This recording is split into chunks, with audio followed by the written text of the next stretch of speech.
उत्तर प्रदेश की राज्यपाल श्रीमती आनंदीबेन पटेल, मुख्यमंत्री श्रीमान योगी आदित्यनाथ जी, केंद्रीय रेल मंत्री भाई पीयूष गोयल जी,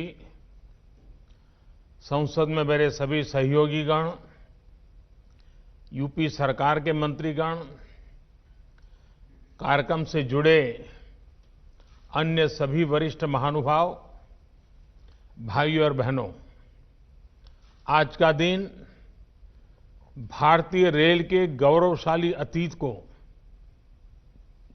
21वीं सदी की नई पहचान देने वाला है। भारत और भारतीय रेल का सामर्थ्य बढ़ाने वाला है। आज आजादी के बाद का सबसे बड़ा और आधुनिक रेल इंफ्रास्ट्रक्चर प्रोजेक्ट धरातल पर उतरते हम देख रहे हैं।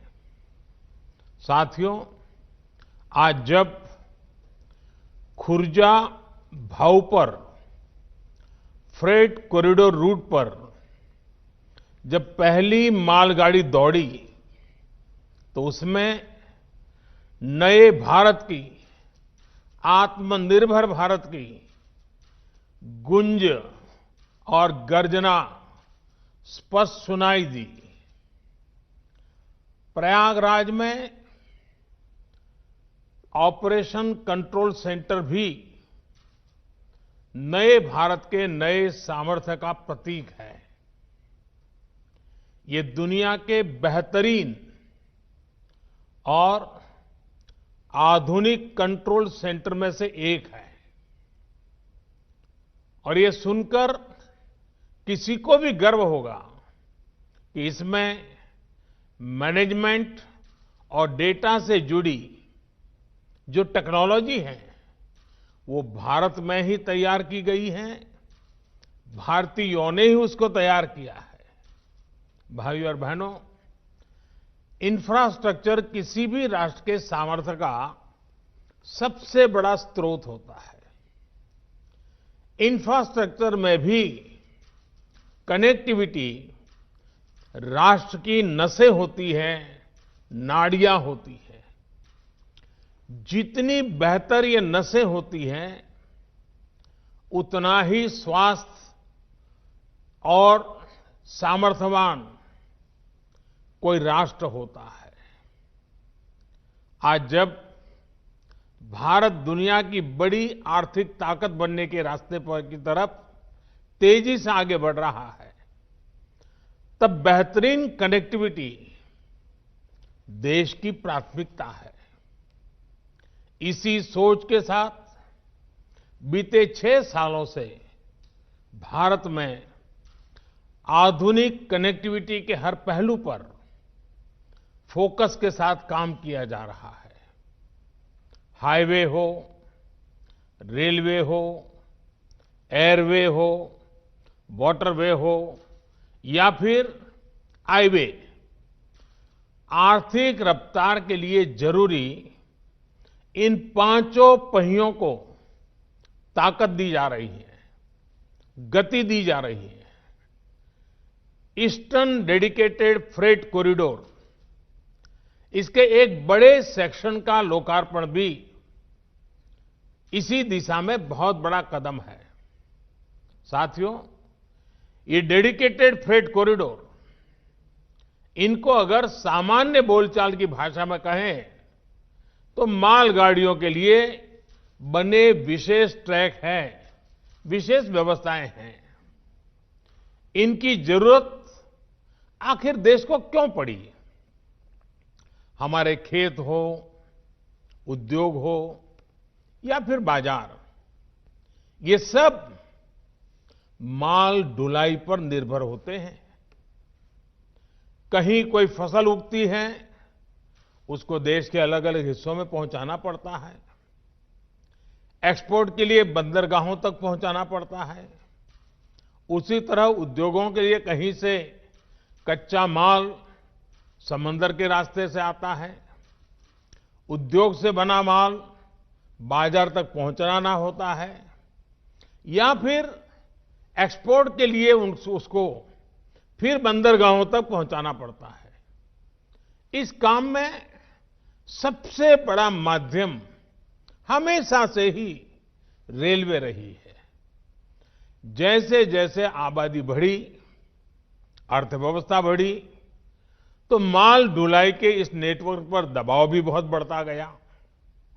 समस्या ये थी कि हमारे यहां यात्रियों की ट्रेनें और मालगाड़ियां दोनों एक ही पटरी पर चलती हैं।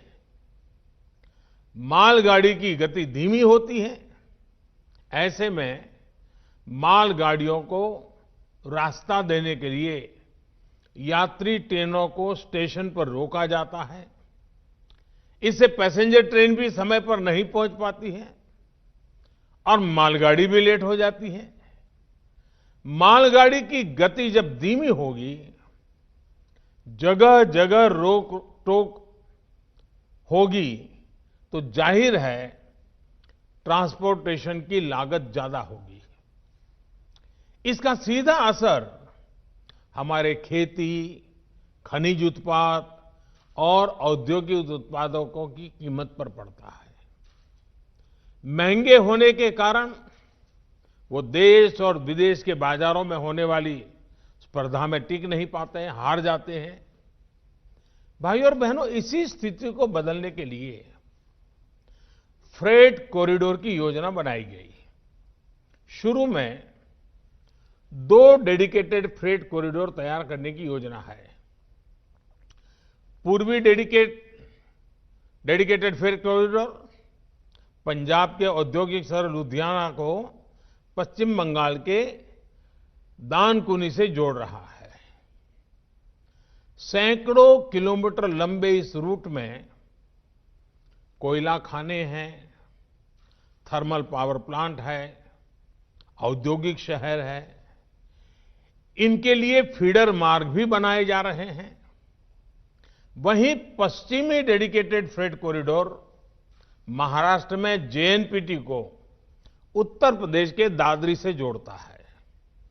लगभग 1500 किलोमीटर के इस कॉरिडोर में गुजरात के मुंद्रा, कांडला, पीपावाव, दहेज और हजीरा के बड़े बंदरगाहों के लिए फीडर मार्ग होंगे। इन दोनों फ्रेट कॉरिडोर के इर्द-गिर्द दिल्ली मुंबई इंडस्ट्रियल कॉरिडोर और अमृतसर कोलकाता इंडस्ट्रियल कॉरिडोर भी विकसित किए जा रहे हैं। इसी तरह उत्तर को दक्षिण से और पूरब को पश्चिम से जोड़ने वाले ऐसे विशेष रेल कॉरिडोर से जुड़ी जरूरी प्रक्रियाएं पूरी की जा रही हैं। भाइयों और बहनों, मालगाड़ियों के लिए बनी इस प्रकार की विशेष सुविधाओं से एक तो भारत में यात्री ट्रेन की लेट लतीफी समस्या कम होगी। दूसरा ये कि इससे मालगाड़ी की स्पीड भी 3 गुना से ज्यादा हो जाएगी और मालगाड़ियां पहले से 2 गुना तक सामान की ढुलाई कर पाएगी, क्योंकि इन ट्रैक पर डबल डेकर यानी डिब्बे के ऊपर डिब्बा ऐसी मालगाड़ियां चलाई जा सकेगी। मालगाड़ियां जब समय पर पहुंचती और पहुंचेगी तो हमारा लॉजिस्टिक नेटवर्क सस्ता होता जाएगा। हमारा सामान पहुंचाने का जो खर्च है वो कम होने के कारण सामान सस्ता होगा, जिसका हमारे निर्यात को लाभ होगा। यही नहीं, देश में उद्योग के लिए बेहतर माहौल बनेगा, ईज ऑफ डूइंग बिजनेस बढ़ेगी, निवेश के लिए भारत और आकर्षक बनेगा। देश में रोजगार के, स्वरोजगार के अनेक नए अवसर भी तैयार होंगे। साथियों,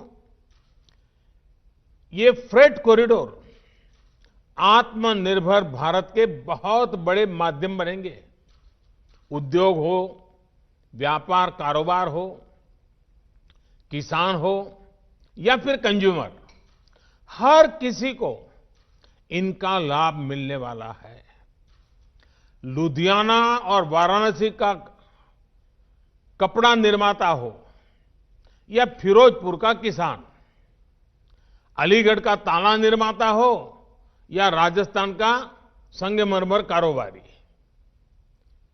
मलिहाबाद का आम उत्पादक हो या कानपुर और आगरा का लेदर उद्योग, भदोही का कालीन उद्योग हो या फिर फरीदाबाद की कार इंडस्ट्री, हर किसी के लिए ये अवसर ही अवसर लेकर आया है।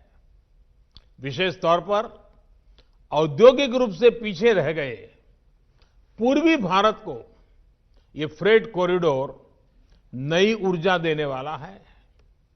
इसका करीब करीब 60% हिस्सा यूपी में है। इसलिए यूपी के हर छोटे बड़े उद्योग को इससे लाभ होगा। देश और विदेश के उद्योगों में जिस प्रकार यूपी के प्रति आकर्षण बीते सालों में पैदा हुआ है, वो और अधिक बढ़ेगा। भाइयों और बहनों, इन डेडिकेटेड फ्रेट कॉरिडोर का लाभ किसान रेल को भी होने वाला है। कल ही देश में 100वीं किसान रेल की शुरुआत की गई है। किसान रेल से वैसे भी खेती से जुड़ी उपज को देश भर के बड़े बड़े बाजारों में सुरक्षित और कम कीमत पर पहुंचाना संभव हुआ है। अब नए फ्रेट कॉरिडोर में किसान रेल और भी तेजी से अपने गंतव्य पर पहुंचेगी। उत्तर प्रदेश में भी किसान रेल से अनेक स्टेशन जुड़ चुके हैं और इनमें लगातार बढ़ोतरी की जा रही है। उत्तर प्रदेश के रेलवे स्टेशनों के पास भंडारण और कोल्ड स्टोरेज की कैपेसिटी की बढ़ाई जा रही है। यूपी के 45 माल गोदामों को आधुनिक सुविधाओं से युक्त किया गया है। इसके अलावा राज्य में 8 नए गुड्स शेड भी बनाए गए हैं। वहीं उत्तर प्रदेश में वाराणसी और गाजीपुर में 2 बड़े पेरिशेबल कार्गो सेंटर पहले ही किसानों को सेवा दे रहे हैं। इनमें बहुत ही कम दरों पर किसान फल सब्जियां जैसी जल्दी खराब होने वाली अपनी उपज स्टोर कर सकते हैं। साथियों, जब इस प्रकार के इंफ्रास्ट्रक्चर से देश को इतना फायदा हो रहा है, तो सवाल ये भी उठता है कि आखिर इसमें इतनी देरी क्यों हुई। ये प्रोजेक्ट 2014 से पहले जो सरकार थी, उसकी कार्य संस्कृति का जीता जागता प्रमाण है। साल 2006 में इस प्रोजेक्ट को मंजूरी दी गई थी। उसके बाद ये सिर्फ कागजों और फाइलों में ही बनता रहा। केंद्र को राज्यों के साथ जिस गंभीरता से बातचीत करनी चाहिए थी, जिस अर्जेंसी से संवाद होना चाहिए था, वो किया ही नहीं गया। नतीजा ये हुआ कि काम अटक गया, लटक गया, भटक गया। स्थिति ये थी कि साल 2014 तक 1 किलोमीटर ट्रैक भी नहीं बिछा गया। 1 किलोमीटर भी नहीं। जो इसके लिए पैसा भी स्वीकृत हुआ था, वो सही तरीके से खर्च नहीं हो पाया। साथियों, 2014 में सरकार बनने के बाद इस प्रोजेक्ट के लिए फिर से फाइलों को खंगाला गया। अधिकारियों को नए सिरे से आगे बढ़ने के लिए कहा गया, तो बजट करीब करीब 11 गुना यानी 45,000 करोड़ रुपए से अधिक बढ़ गया। प्रगति की बैठकों में मैंने खुद इसकी मॉनिटरिंग की, इससे जुड़े स्टेक होल्डर से संवाद किया, समीक्षा की। केंद्र सरकार ने राज्य सरकारों से भी संपर्क बढ़ाया, उन्हें प्रेरित प्रोत्साहित किया। हम नई टेक्नोलॉजी भी लाए।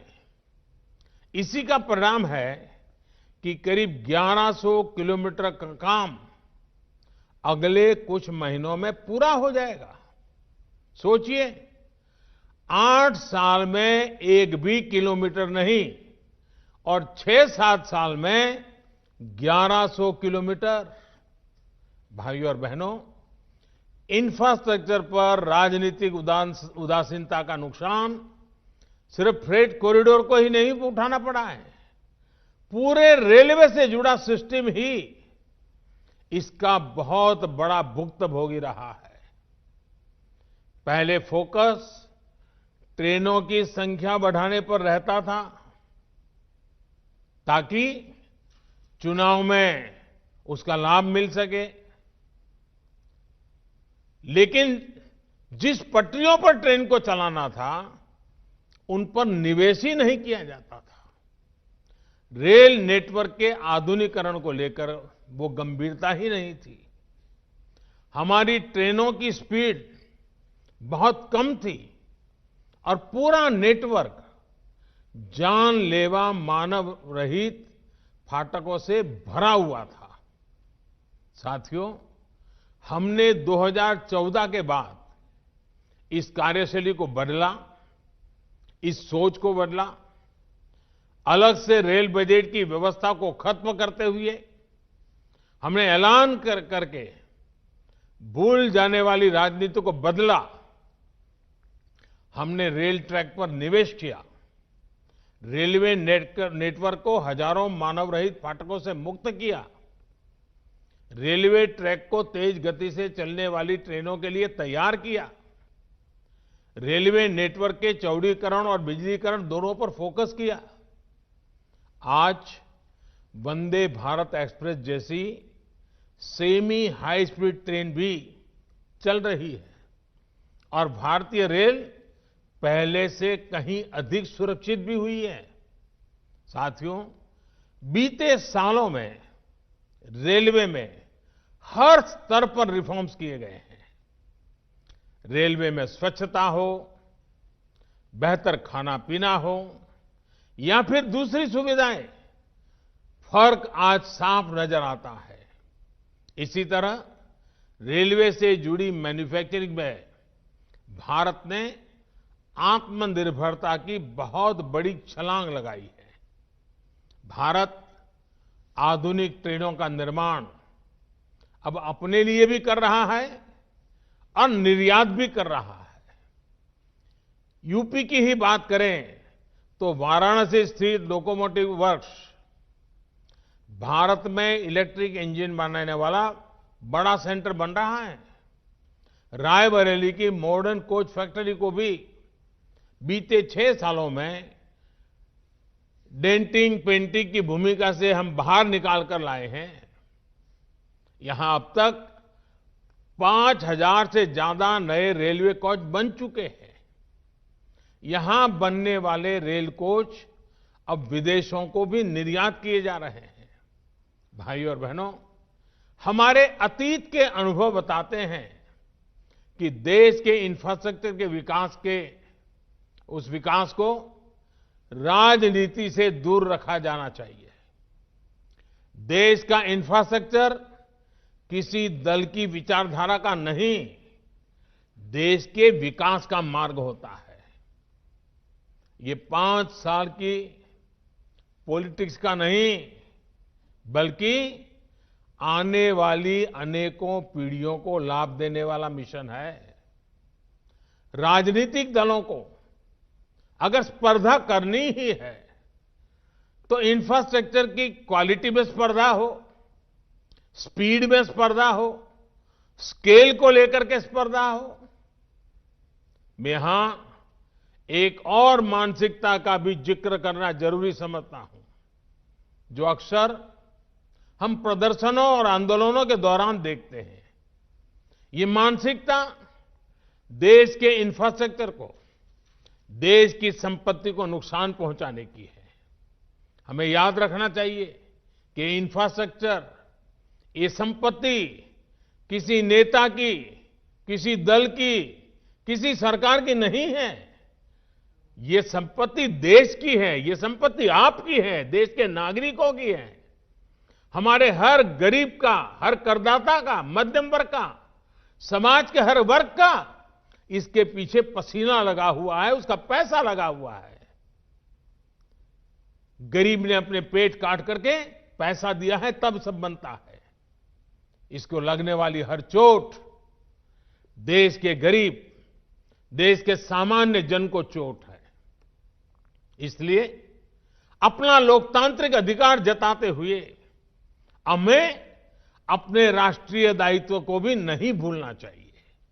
साथियों, जिस रेलवे को अक्सर निशाना बनाया जाता है, वो किस सेवा भाव से मुश्किल परिस्थितियों में भी देश के काम आती है, ये कोरोना काल में दिखा है।